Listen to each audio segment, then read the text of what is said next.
भाई कमाल तो राही ने आज कर दिया। जैसे ही राही प्रेम के साथ बाजार गई तो माही पीछे आ गई। माही ने बोला कहाँ जा रहे हो? बोला बाजार जा रहे हैं, काम से जा रहे हैं, सामान लेने जा रहे हैं। तो बोला मैं भी चलूंगी, मुझे भी शॉपिंग करनी है। बोला देख माही, हम तुम्हारे लिए बिंदी और तिलक लेने नहीं जा रहे हैं, सामान लेने जा रहे हैं और पीछे का सब कुछ भर जाएगा। प्रेम ने बोला इसके लिए प्लीज माही हमें जाने दो, टोको मत।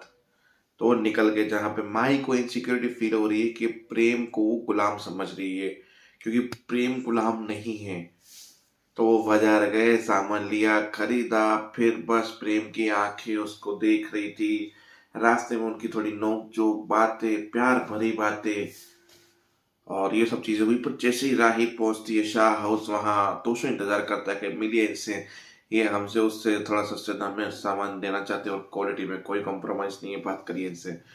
बोला एक क्वालिटी उठाइए और आप यहाँ से जाइए।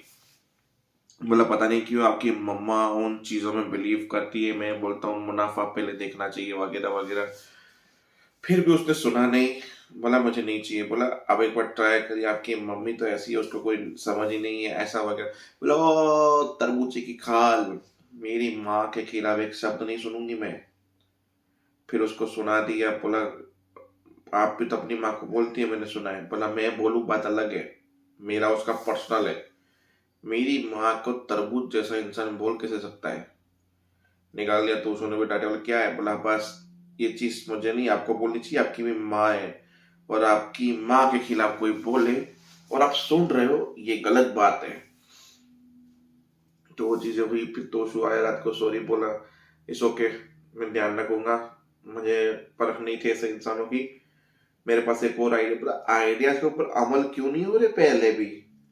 जरूर आपके आइडियाज में दम नहीं होगा। बोला ठीक है, मैं तुम्हें एक बेटर आइडिया देता हूँ थोड़ी देर में। बोला ठीक है मैं सुनूंगी, उसके बाद हम नक्की करेंगे। फिर तोशु के मन में ये कि इस यहाँ को हटना पड़ेगा। तोशु मम्मी के सामने झुक गया, इसके सामने नहीं झुक सकता। नावर कभी भी नहीं झुकेगा इसके सामने। फिर अंश आता है, अंश को बोलती है कि मुझे मार्केटिंग के लिए कुछ मदद चाहिए कि दूसरे जो रेस्टोरेंट्स वाले हैं वो कैसे प्रमोशन करते हैं अपना, कैसे प्रमोट करते हैं, तो उसके अकॉर्डिंग हम कुछ सोच सकते हैं और कुछ अपना स्टाइल बना सकते हैं। तो वो दोनों उस चीज में लग गए। जहाँ माई को उसमें भी इनसिक्योरिटी हुई कि यार सच के बातें कर रहे हैं। फिर अंश को जाके बोलती है कि तुम क्यों मदद कर रहे थे उसकी। बोले क्यों कर रहे थे, क्या समझ के नहीं आ रहा मुझे, तुम क्या बोल रही हो?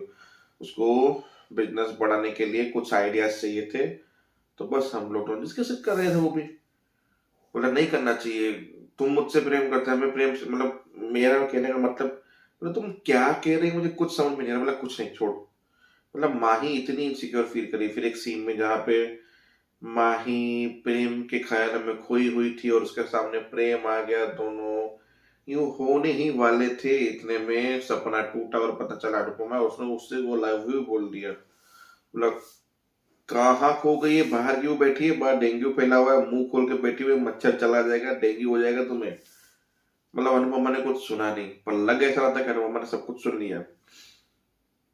तो माही ने वहां पे बात पलट दी।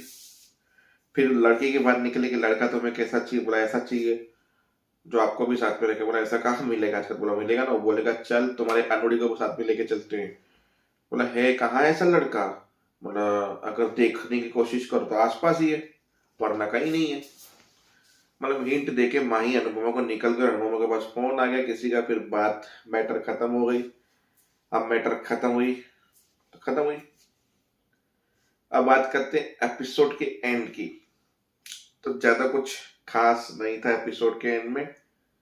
ये बिजनेस के रिलेटिव माही और राही के बीच की दुश्मनियों की लड़ाई, कि तुम ऐसा कर रही हो प्रेम के साथ, वो बोले तुम ऐसा कर रही हो।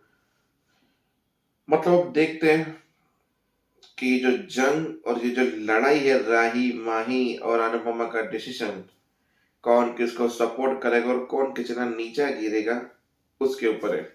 तो पूरी कहानी अब राही के इर्द गिर्द ही घूम रही है।